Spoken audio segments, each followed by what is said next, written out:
Hooray. All right. What's up, everybody? Welcome to the Unscripted Video Game Podcast. Today, we're discussing interactive cinematography. Was that the one? You guys might not know this little behind-the-scenes look, but we are filming a lot of podcasts today. And this is only number one. That's Anyway. why everyone's going to be in the same clothes. I swear we bathe. We do. Thank you for that, Eric. I have other coats, by the way. I really All do. my outfits look like Han Solo. Anyway, Patrick, what is interactive cinematography? When I use that to describe games that are like movies that you can interact with, which is like a very weird way to word it because that's kind of what video games are.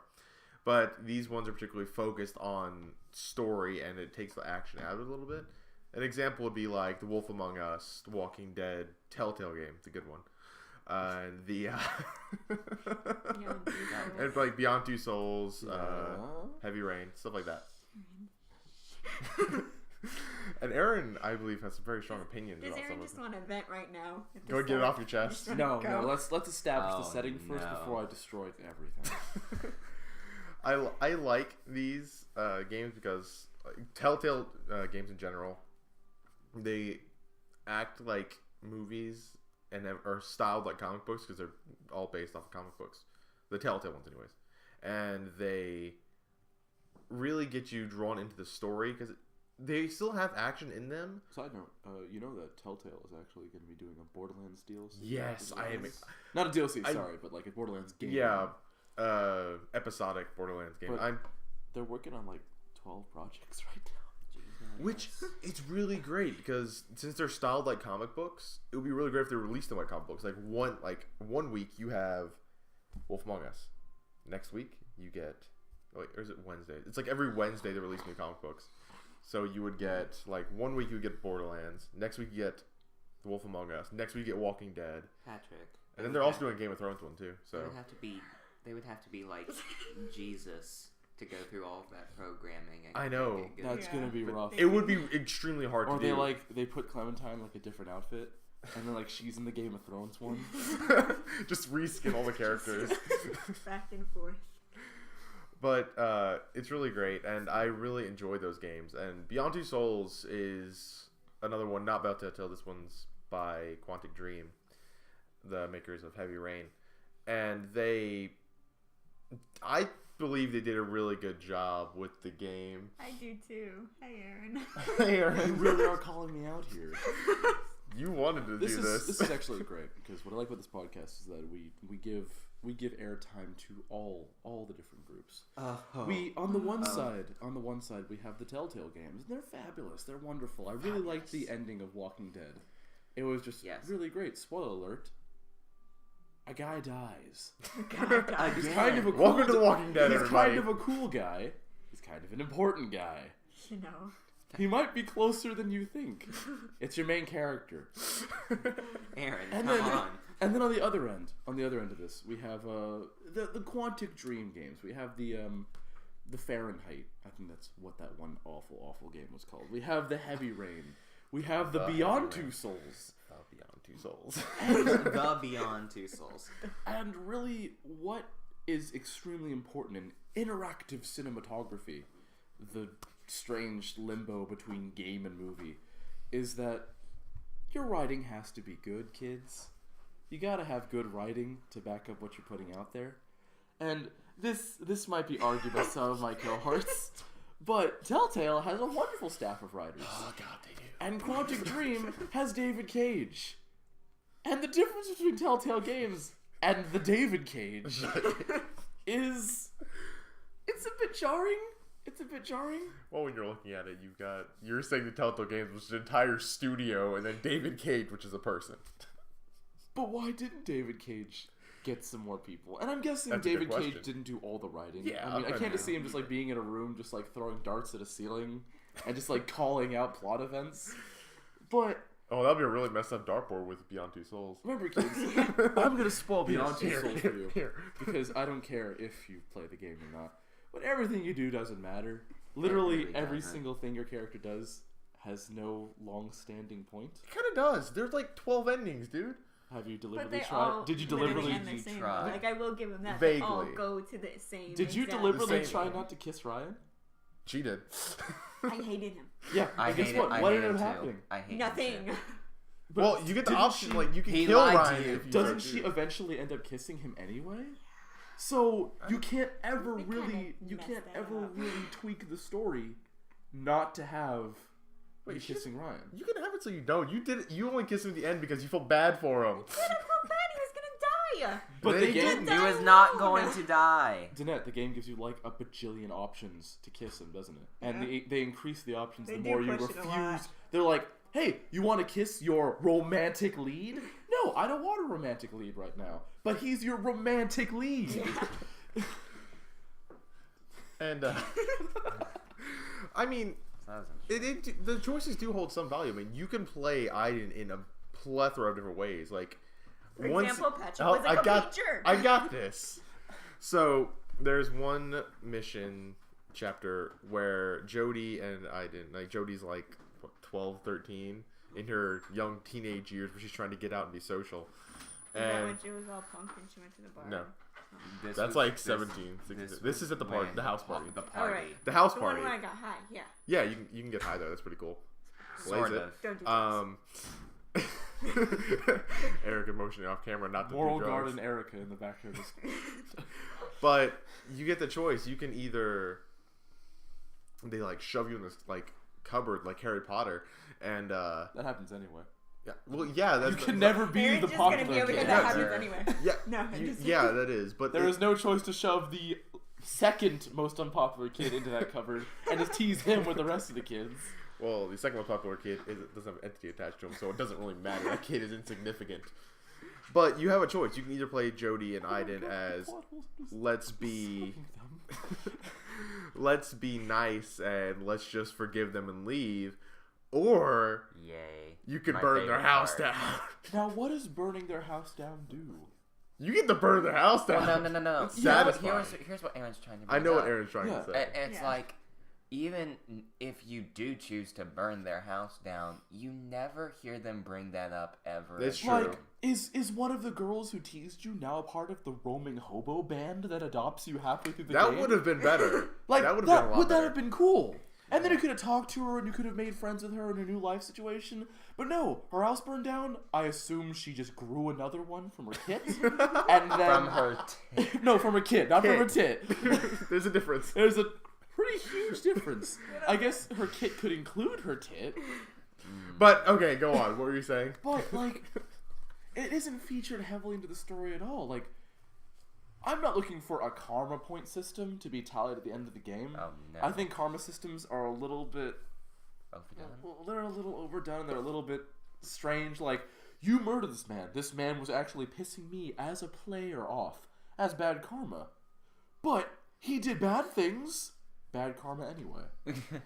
Well, I mean, like, it's kind of loosely related to what we're talking about. Like, at the end of the games, that Telltale does, it's like where like you made this choice compared to this And they person. give you It's percentage weird. value. They give you players. percent, and it's really good. And It's really fun. That's really cool to I try to love like, that feature. measure yourself out of the rest of humanity. Like, oh, I didn't rip that guy's arm off. This person just He came. was being a jerk, okay? What?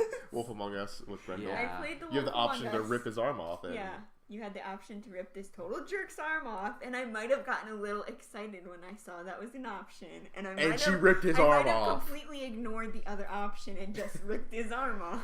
But going with that Did you grip, glass him? Do you know what glassing him meant before you did it? Isn't that the best option ever?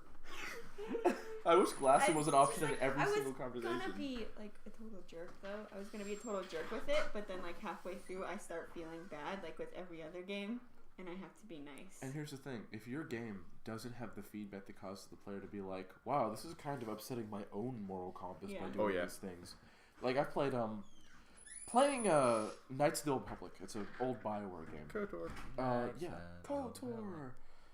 I just there would be parts where I would kill a civilian, and I'm like, I'm gonna be the most maniacal, cackling monster Yeah. ever. And I kill a civilian who is sick, and I don't even kill him by like just snapping his no. neck. I kill him by like, hey buddy, you look pretty bad over there. You should kill yourself. That way you don't have to. That way you don't have to spread your disease to the rest of the community. And the guy's like, Calm down there, "Wow, you're probably right. I should just kill myself." Oh, And my no. character just like leans back and just watches him kill himself with this like monstrous expression on his face. But going back to the Grendel thing, it's kind of related to what I wanted to, or was kind of expecting from Beyond Two Souls. Like with Grendel, you have the option to kind of befriend him at the embassy thing. I'm not quite sure if you can. If you don't rip his arm off, you guys could possibly be friends. But like when you're at the embassy going to meet Snow, he's in line outside, and there's like a dialogue between those between Bigsby and Grendel, and I don't know if you can befriend him, but it seems like there's an option to, so he'd be more friendly towards you. If you don't rip his arm off, he seems like he's a little bit more willing to. He's not looking to be friends, probably, but he's like, maybe I don't have to be an asshole to you. Seems like you didn't tear off one of my limbs, which I really appreciate. I love Compared this. to Didn't when hurt. you do rip his arm off, he's like, He's "Wow, too you suck." He's a little pissy. I don't know he's why. a little pissy. Yeah, a little bit. I mean, He's a little frustrated the fact that you just maimed him for life. Wait, is it doesn't grow back. I mean, what? I'm Is- pretty sure it's for life when you rip someone's arm off. Oh, he seems pretty lax about it. I know. He's not like plotting to murder me, as far as I know. Maybe he just probably is. decided they just want to lose the other arm. Maybe help him, how maybe. necessary is this? I mean, Unnecessary is a left arm. I mean, he already lost his right one. I Do you know how mean, imbalanced you are without your left arm? Like, remember, this is like how much does it think But this I weighs? write with my Like right 10 pounds hand. ish. Maybe? yeah, I'm pretty sure that's not the only thing you do with your right hand. Thank you. That's right. That's on the internet now. I am. That's on the internet now. That is everybody that looks up at you. I'm I sorry know. if you look up at me. I mean, I am This is ambidextrous. why the YouTube comment Patrick, systems. Everyone looks up at you. You are the tallest in our group of friends. He'd Yes. stand up, but his entire upper body would be consumed by the darkness that is the top of the screen. yeah. Okay. So, One, I'm ambidextrous for that. Two, We're going on a different Yeah. track. We will write it in I- the annals yep, of the net. I went there. so interactive cinematography and Our 20 viewers will know this. Let's just for 1 second interactive cinematography and that one thing. I hate when they force you to do something, And they do. and it's not like one of those things where it's like you're forced to do something, but you're given like a good option or a bad option. It's one of those ones where you're forced to only do a good option or only do a bad Oh, one. and they'll do that. Like in Beyond Two Souls, I don't think wasn't there one part where you couldn't advance until you like choked the living crap out of your foster dad or something like that. Could you? Because I mean, I did it because he was. He did it Actually, because he didn't like there's him, some but I don't know if situations. he could There is not. some situations where you can just float around and not do anything. Yeah, I know. It's so And fun. eventually, the game will just move on.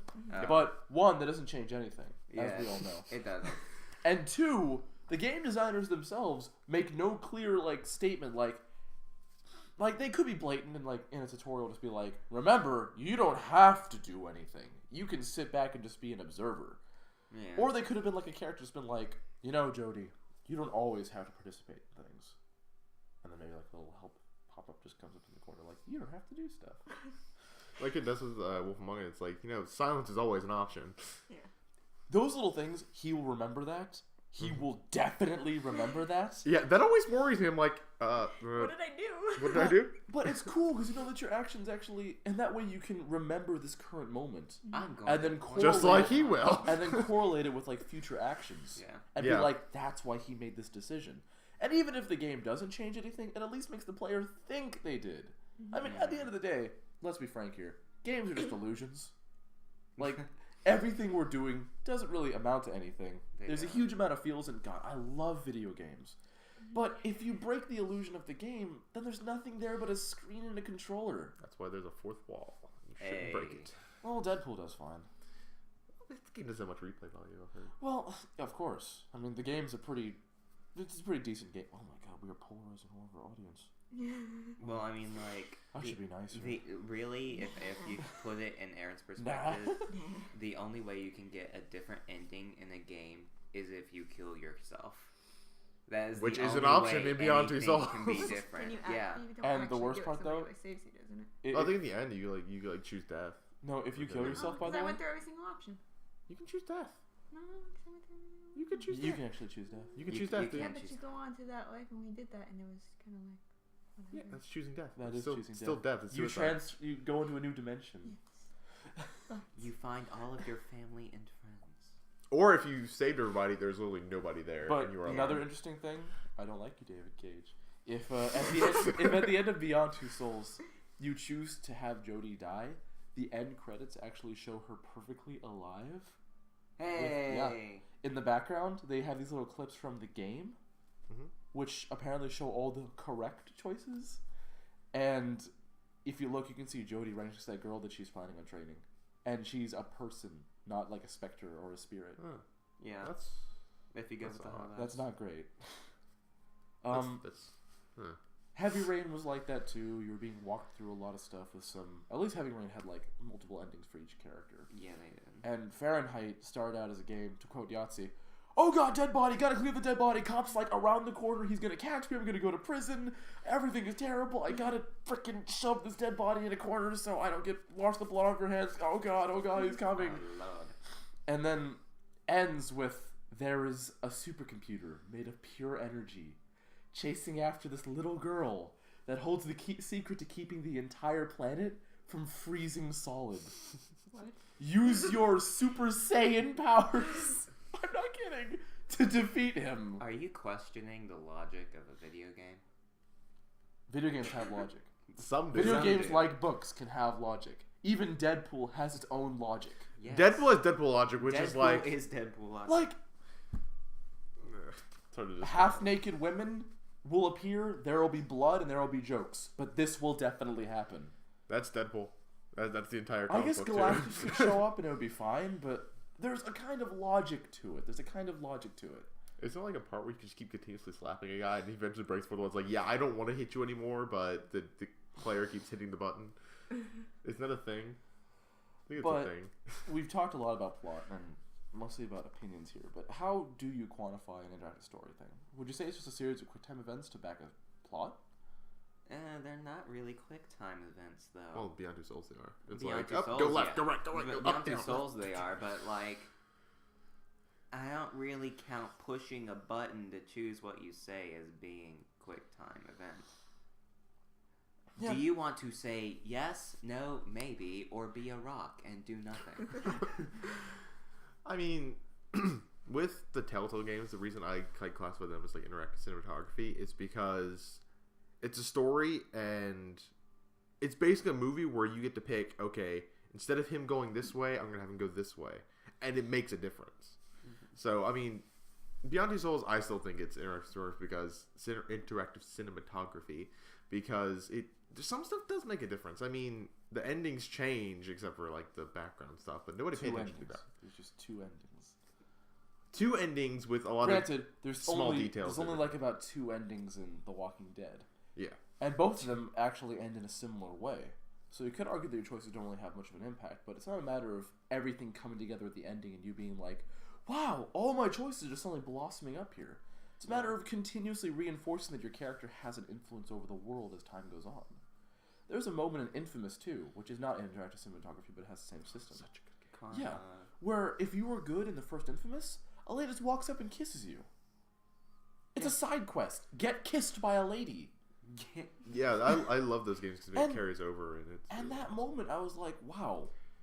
Granted, this is a little thing that the developers put in here just to reinforce that my actions had an influence. Mhm. And if it wasn't here, it wouldn't really matter. But this was a cool moment to know that my guy, had an impact. Especially in the first game where people like despise you to start with, and it was just. And that's why I would go around busting up every single one of those bad guy territories.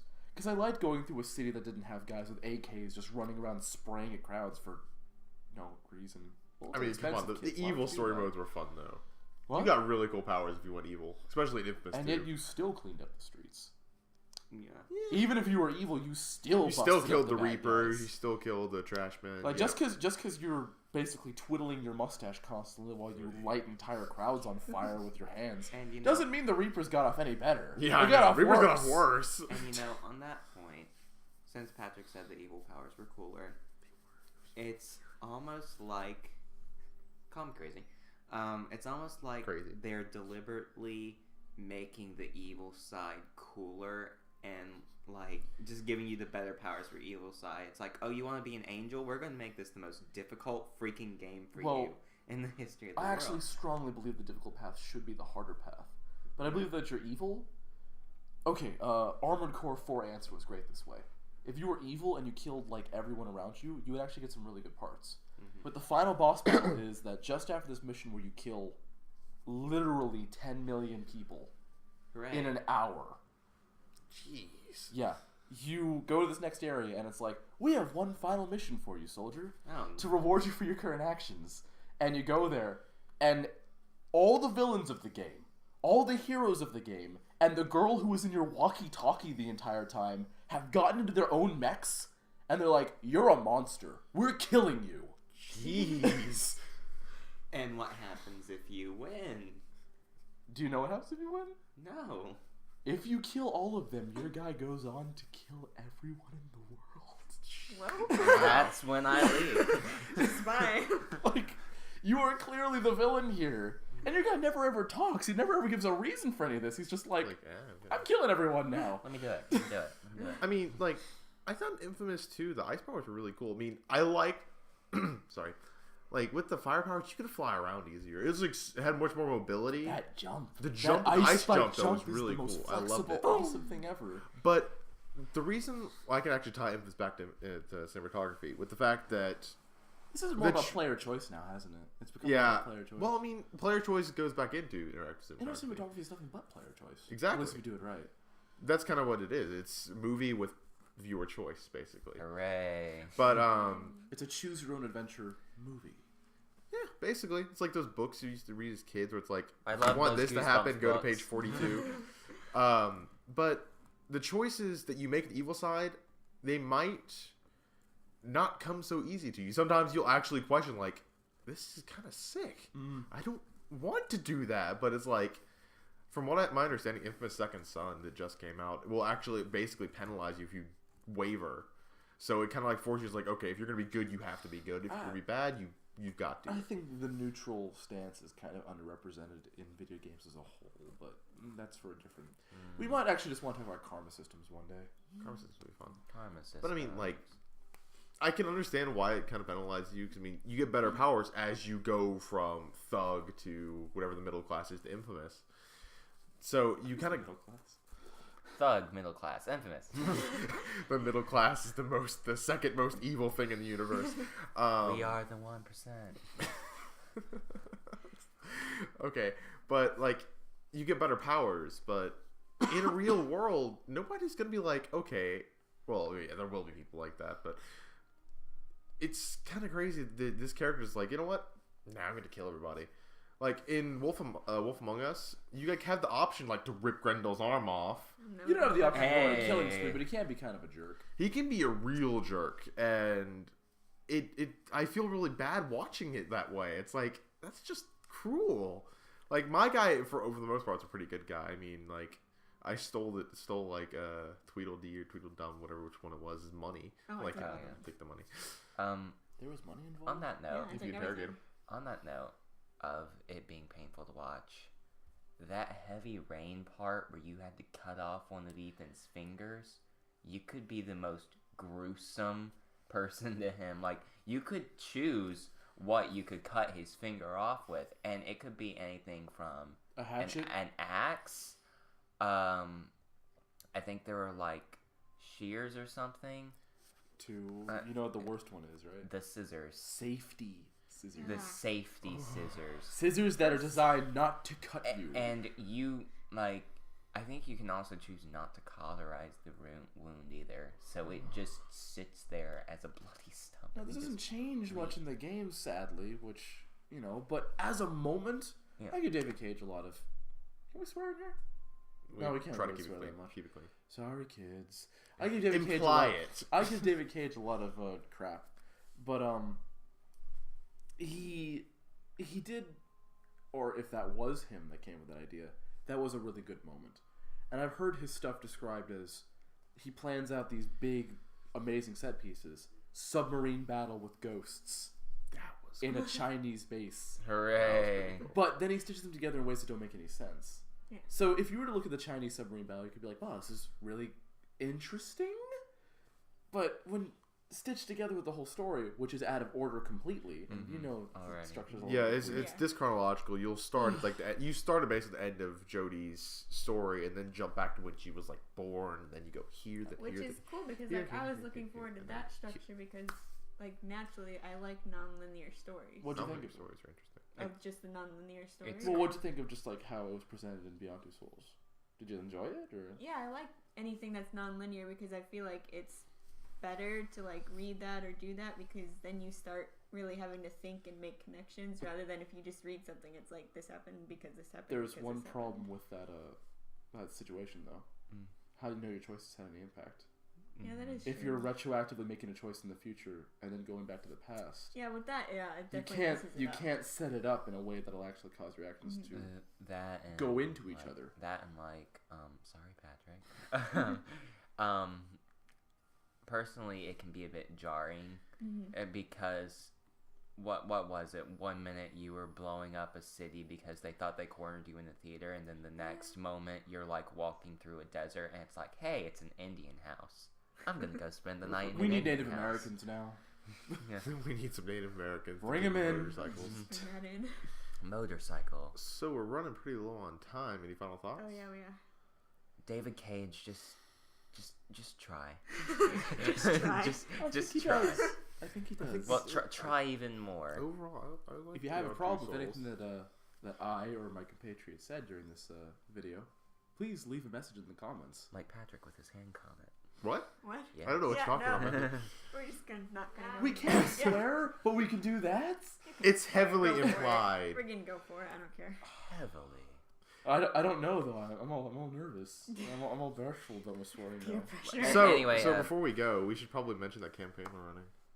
What? Oh The yeah, Patreon, yeah. Patreon. We're running a Patreon campaign, which is kind of like Kickstarter, except for more long-term projects. Not products, projects. And basically, you can go there. We'll put a link in the description to the website, and you can give us anything from $1 to $2. Guys, YouTube is kind of crap. I mean, this place is awesome. We have a lot of really good content going up from a lot of great people, but we're not Tobuscus. We don't have 7 million viewers on a consistent basis. Thank God. Our subscriber level is what, in the single digits right now? Yeah. And we I think really that like most of it's actually us. producing content like this for all of you. But the problem is that the system isn't really quite conducive to people just starting out. Yeah, people just starting out. So this is kind of going into spare some change, please. But that kind of how is internet production is these days. I mean, Yep. There's a graph I saw once where YouTube's revenue was higher than plenty of TV studios, and yet the payment they actually gave to their content producers was nothing compared to actually what the people who produce the content on shows like Breaking Bad or other great things got.